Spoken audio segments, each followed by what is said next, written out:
नमस्कार, देवभूमि समाचारों में आप सभी का स्वागत है। मैं हूं आपके साथ रक्षंदा खान। आगे आप मेरे साथ देखेंगे उत्तराखंड की तमाम छोटी बड़ी खबरें विस्तार से, लेकिन सबसे पहले एक नजर हेडलाइंस पर। प्रदेश में कोरोना के बढ़ते ग्राफ ने बढ़ाई चिंता। पिछले 24 घंटे में मिले 1292 नए मरीज, 5 मरीजों की हुई मौत।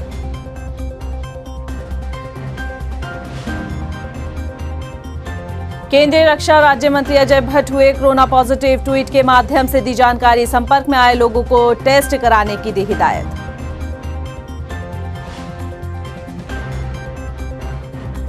कांग्रेस कैंपेन कमेटी के अध्यक्ष हरीश रावत का बयान। आयोग की गाइडलाइंस का होगा पालन। वर्चुअली जुड़कर जुटाएंगे जनता का समर्थन।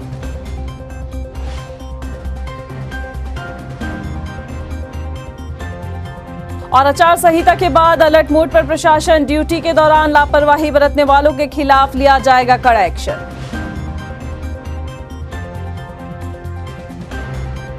हेडलाइंस के बाद बुलेटिन में खबरें विस्तार से। और बात सबसे पहले करते हैं कोरोना संक्रमण की। बता दें कि लगातार देश के साथ प्रदेश में भी दिन पर दिन कोरोना का जो ग्राफ है वो बढ़ता जा रहा है, जिस वजह से स्वास्थ्य विभाग की चिंता भी बढ़ रही है। पिछले 24 घंटे की बात करें तो 1292 नए मरीज सामने आए हैं, वहीं 5 मरीजों की मौत भी हुई है। देहरादून जिले में सबसे ज्यादा 441 लोग कोरोना संक्रमित मिले हैं। राज्य में संक्रमण की दर 7.57% हो गई है, जबकि 294 मरीज ठीक भी हुए हैं। हालांकि आपको बता दें कि कल 5 मरीजों ने अपना दम तोड़ा। फिलहाल के लिए बहुत बहुत शुक्रिया हिमांशु आपका। आगे भी जरूर आपसे अपडेट लेंगे। फिलहाल खबरों में बढ़ते आगे बात कर लेते हैं अगली खबर की। नैनीताल सांसद और केंद्रीय रक्षा राज्य मंत्री अजय भट्ट भी कोरोना पॉजिटिव हो गए हैं। अजय भट्ट ने खुद के पॉजिटिव होने के लिए यानी कोविड पॉजिटिव होने के बाद इसकी जानकारी ट्वीट कर दी। उन्होंने कहा कि जो लोग भी उनके संपर्क में आए हैं वो भी अपना टेस्ट जरूर करा लें। कोविड पॉजिटिव होते ही अजय भट्ट ने खुद को आइसोलेट कर लिया है। डिजिटल चुनाव प्रचार के आयोग के ऐलान के बाद सियासी दल इस कवायद में जुड़ गए हैं कि कैसे जनता को जोड़ा जाए। कांग्रेस के राष्ट्रीय महासचिव और पूर्व मुख्यमंत्री हरीश रावत ने कहा कि कांग्रेस आयोग की तरह से दी गई इस गाइडलाइन का भरपूर पालन करेगा। उन्होंने कहा कि डिजिटल माध्यम से लोगों से जुड़ने के लिए उन्होंने पहल शुरू कर दी है और जनता का अच्छा रिस्पॉन्स भी मिल रहा है। हमने चुनाव की घोषणा के वक्त कहा था कि पार्टी कोड ऑफ कंडक्ट का भी और कोरोना गाइडलाइंस का भी पालन करेगी। और हमने ये भी कहा था कि हम मैक्सिमम जो है डिजिटल प्लेटफॉर्म को इस्तेमाल करेंगे, और हमने उसकी शुरुआत भी कर दी। ऐसा कहना कतई गलत नहीं होगा कि देश के साथ उत्तराखंड के इतिहास में कोरोना महामारी के बीच चुनाव भी अब डिजिटल होंगे, लेकिन डिजिटल चुनावी प्रचार प्रसार के लिए बाकायदा राजनीतिक दलों के लिए गाइडलाइंस तय की गई है। स्टार प्रचारकों के लिए क्या कुछ गाइडलाइंस का पैमाना तैयार किया गया है, इसी पर देखें हमारी खास रिपोर्ट। कोरोना के बढ़ते संक्रमण को देखते हुए चुनाव आयोग ने गाइडलाइन के तहत उत्तराखंड समेत 5 राज्यों में चुनावी तारीखों का ऐलान कर दिया है। उत्तराखंड में दूसरे फेज में 14 फरवरी को इलेक्शन होंगे। इसमें कोई दो राय नहीं कि महामारी के बीच ये इतिहास में पहला मौका होगा जब डिजिटल चुनावी प्रचार प्रसार करते राजनीतिक दल दिखाई देंगे। लेकिन इस बार चुनाव में कुछ चीजें नई दिखाई देंगी। निर्वाचन आयोग ने इस बार स्टार प्रचारकों की संख्या घटा दी है। राष्ट्रीय और राज्य स्तर पर मान्यता प्राप्त दलों के लिए अधिकतम 30 स्टार प्रचारक तय किए गए हैं। पहले ये संख्या 40 होती थी। इसी तरह गैर मान्यता प्राप्त दलों के लिए स्टार प्रचारकों की संख्या 20 से घटाकर 15 की गई है। ये भी तय किया गया है कि स्टार प्रचारकों के किसी प्रस्तावित कार्यक्रम की 48 घंटे पहले आयोग को सूचना देनी होगी। हालांकि निर्वाचन आयोग ने 15 जनवरी तक राजनीतिक रैलियों, सभाओं, पदयात्रा, रोड शो, बाइक रैली जैसे आयोजनों पर रोक लगाई है। आगे कोरोना के मद्देनजर हालातों के हिसाब से फैसला लिया जाएगा। अगर आयोग चुनाव अभियान के संबंध में कोई फैसला लेता है तो इसकी परमिशन ऑनलाइन दी जाएगी। पोलिंग बूथ पर अधिकतम 1200 वोटर्स के मानक है। अगर किसी बूथ में इससे ज्यादा वोटर्स होते हैं तो वहां अतिरिक्त बूथ बनाया जाएगा। वहीं कोविड गाइडलाइन के उल्लंघन पर सख्त कार्रवाई की जाएगी। वोटिंग से जुड़े कामों में उन्हीं कार्मिकों को लगाया जाएगा जिन्हें कोरोना की दोनों वैक्सीन डोज लग चुकी हैं। आयोग ने उत्तराखंड समेत चुनाव वाले 5 राज्यों के लिए वैक्सीन की अतिरिक्त डोज के संबंध में केंद्रीय स्वास्थ्य मंत्रालय को भी पत्र लिखा है। ये किसी से छिपा नहीं कि आज हर दल इंटरनेट मीडिया पर सक्रिय है। मजबूरी में ही सही, अगर डिजिटल चुनाव प्रचार की संस्कृति विकसित होती है तो ये उचित ही होगा। इससे न केवल दलों और जनता के समय और संसाधन की भी बचत होगी, बल्कि प्रशासन को रैलियां, रोड शो के लिए जो इंतजाम करने पड़ते थे उनसे राहत तो मिलेगी। साथ ही कोरोना के बीच बेहतर तरीके से चुनाव संचालन भी हो सकेंगे।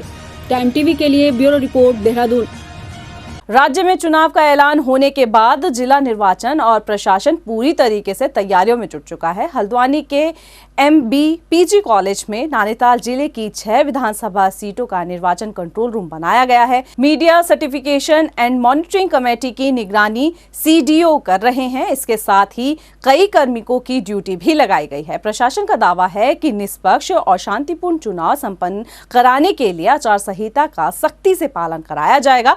इसके साथ ही पेड न्यूज और सोशल मीडिया पर भी कड़ी नजर रखी जाएगी। Media certification monitoring committee team जो है वो डिग्री कॉलेज में हमने स्थापित किया है और उसका काम स्टार्ट हो गया है। हम लोग जो है समाचार पत्रों में और जो हमारे न्यूज़ चैनल में न्यूज़ आ रही हैं उनको क्लोजली ऑब्जर्व कर रहे हैं और अब सोशल मीडिया टीम भी हमारी जो है वो सोशल मीडिया को भी ऑब्जर्व करेगी कि उसमें क्या किस तरह की न्यूज़ आ रही है। तो मेन फोकस रहता है पेड न्यूज़ और फेक न्यूज़ पे। पौड़ी जिले के सतपुली पहाड़ों में लगातार हो रही बारिश के बाद बर्बादी का मंजर साफ दिखाई देने लगा है। सतपुली दुधारखाल मोटरमार्ग पर दंगलेश्वर मंदिर के पास भूस्खलन से मलबा आ जाने पर मार्ग पूरी तरह से क्षतिग्रस्त हो गया है, जिस वजह से यात्रियों को भारी परेशानियों का सामना करना पड़ रहा है। उप जिलाधिकारी संदीप कुमार का कहना है कि जल्द ही मार्ग को यातायात के लिए खोल दिया जाएगा।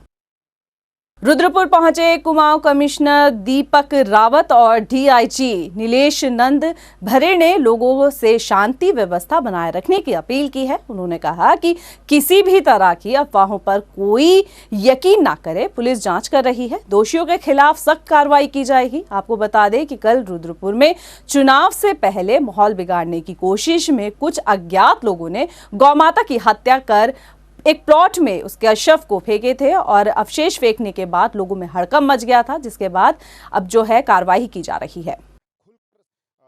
अपील तो मेरी यही है सबसे पहले कि रूमर्स ना फैलाए जाएं।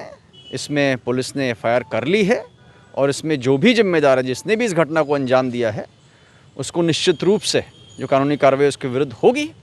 और दूसरी अपील ये भी है कि मैं देख रहा हूँ बहुत सा सोशल मीडिया में कुछ इस तरह के रूमर्स काफ़ी फैल रहे हैं, जिससे कि माहौल थोड़ा सा खराब हो रहा है, तो उसको भी आप लोग किसी भी तरह से ना करें। आचार संहिता लागू होने के बाद देहरादून पुलिस ने भी अपनी कमर कस ली है। DIG द्वारा जनपद के सभी अधिकारियों के साथ अपराधियों की समीक्षा और आगामी विधानसभा चुनाव यानी 2022 के मद्देनजर बैठक हुई और DIG ने सभी थाना प्रभारियों को निर्देश दिए कि चुनाव प्रक्रिया के दौरान किसी भी अधिकारी और कर्मचारी द्वारा ड्यूटी के दौरान लापरवाही बरतने पर उसके खिलाफ तुरंत एक्शन लिया जाएगा।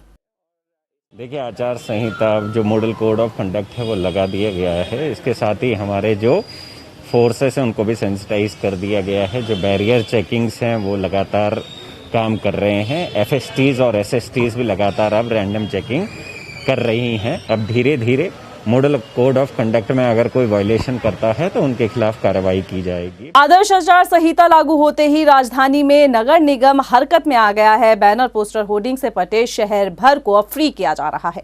नगर आयुक्त और नोडल अधिकारी अभिषेक रोहेला ने कहा कि 48 घंटे के भीतर शहर से चुनाव प्रचार सामग्री को हटा दिया जाएगा। इसमें जो आचार संहिता कल लगी है उसके बाद भारत निर्वाचन आयोग के निर्देश हैं कि प्रथम 24 घंटे में सभी जो सरकारी कार्यालय हैं उनको प्रचार सामग्री से मुक्त किया जाए यदि कहीं हो, और अगले 48 घंटे में यानी आचार संहिता से अगले 48 घंटे के अंदर हमें जितनी भी सार्वजनिक संपत्तियां हैं उनको जो भी राजनीतिक दलों द्वारा प्रचार सामग्री इत्यादि अनधिकृत रूप से लगाई गई है वो सब हटवानी है। पोस्टर, बैनर, होर्डिंग, पैम्पलेट इत्यादि सभी। उत्तराखंड में पिछले 3 दिनों से पहाड़ों पर बर्फबारी तो मैदानी इलाकों में बारिश से ठंड ने लोगों की कपकपी छुटा दी है। आपको हम 4 अलग अलग तस्वीरें दिखा रहे हैं जिसमें आप देख सकते हैं कि कई इलाकों में बर्फबारी के बाद सैलानी मौसम का लुत्फ उठा रहे हैं, तो कहीं पर मैदानी इलाकों में बारिश से लोग ठंड से परेशान है। मसूरी, धनौल्टी, औली, पिथौरागढ़, चमोली में जहां जमकर बर्फबारी हुई तो देहरादून समेत मैदानी इलाकों में पिछले 2 दिन से मूसलाधार बारिश ने लोगों की कपकपी छुटाई। हालांकि भारी बारिश से यमुनोत्री गंगोत्री हाईवे 30 घंटे के लिए भी बंद रहा। आज दिन से बता दें कि धूप निकलनी शुरू हो गई है, लोगों को थोड़ी राहत जरूर मिली है, लेकिन मौसम विभाग के पूर्वानुमान के मुताबिक उत्तराखंड में आज से मौसम साफ रहेगा।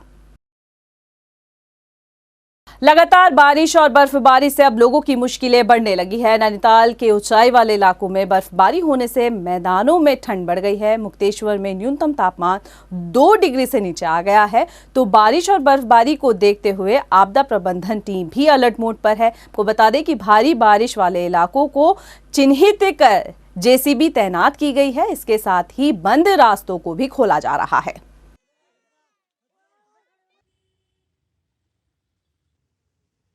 हिसाब से बारिश हो रही है, उसको देखते हुए हमारी टीमें 3-4 दिनों से वो सजग हैं और ऐसे क्षेत्र जहाँ पर बर्फ़बारी होने की संभावना है और उन सड़कों को बर्फ़ होने की दशा में खोलने के लिए हमने अपनी टीमें लगा रखी हैं।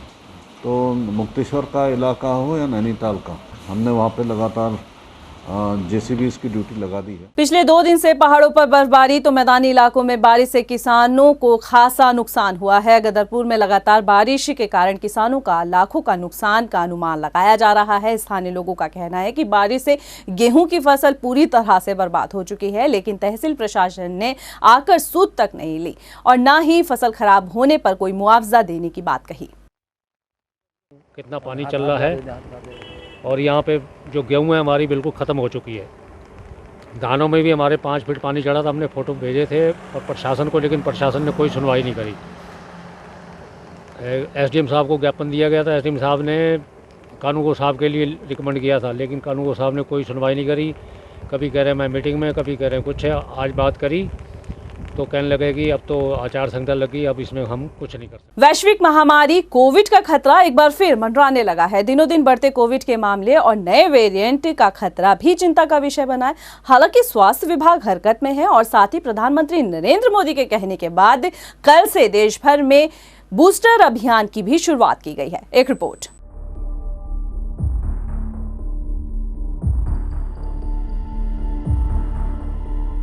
कोविड का खतरा एक बार फिर मंडराने लगा है। साथ ही नए वेरिएंट ने स्वास्थ्य विभाग की चिंता बढ़ा दी है। कोरोना के बढ़ते खतरे के बीच 60 उम्र पार कर चुके सभी बुजुर्गों, फ्रंटलाइन वर्कर्स के साथ ही स्वास्थ्य कर्मियों को बूस्टर डोज देने की तैयारी आज से शुरू कर दी गई है। कोविड वैक्सीन की पहली और दूसरी डोज के 9 महीने पूरे कर चुके लोगों को भी तीसरी वैक्सीन लगाई जा सकती है। बूस्टर डोज अभियान के लिए स्वास्थ्य विभाग तैयारियों को मुकम्मल बता रहा है। सभी बूथों पर अलग से बूस्टर डोज की 20% डोज मौजूद रहेगी। वैक्सीन अभियान के साथ ही प्रदेश में बढ़ रहा संक्रमण ने तीसरी लहर की दस्तक दे दी है। जानकारों ने तीसरी लहर को बच्चों और बुजुर्गों के लिए ज्यादा खतरनाक बताया था, लेकिन बूस्टर डोज इन लोगों के लिए सुरक्षा कवच का काम करेगी। तो वहीं 1 जनवरी से 15 से 18 साल तक के बच्चों को वैक्सीन लगाने का सिलसिला भी जारी है। ऐसे में बढ़ते कोरोना के मामलों से निपटने और इस वायरस के खात्मे के लिए सरकार और विभाग के सामने एक बड़ी चुनौती मुंह खड़ी है। बस जरूरत है कि इस चुनौती को सही ढंग से अमल में लाया जाए। टाइम टीवी के लिए ब्यूरो रिपोर्ट।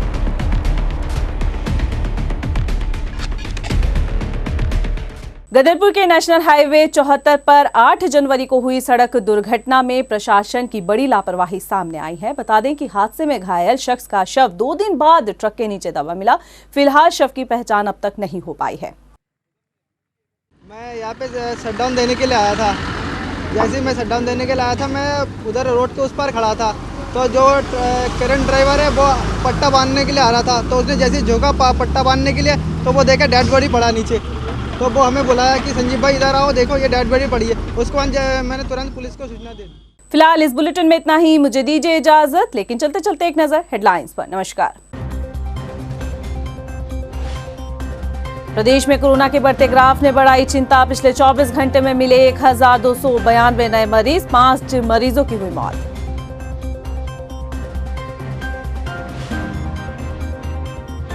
केंद्रीय रक्षा राज्य मंत्री अजय भट्ट हुए कोरोना पॉजिटिव। ट्वीट के माध्यम से दी जानकारी। संपर्क में आए लोगों को टेस्ट कराने की दी हिदायत।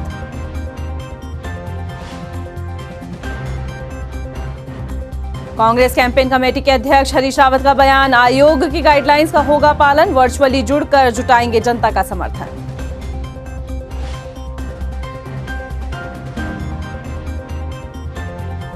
और आचार संहिता के बाद अलर्ट मोड पर प्रशासन, ड्यूटी के दौरान लापरवाही बरतने वालों के खिलाफ लिया जाएगा कड़ा एक्शन।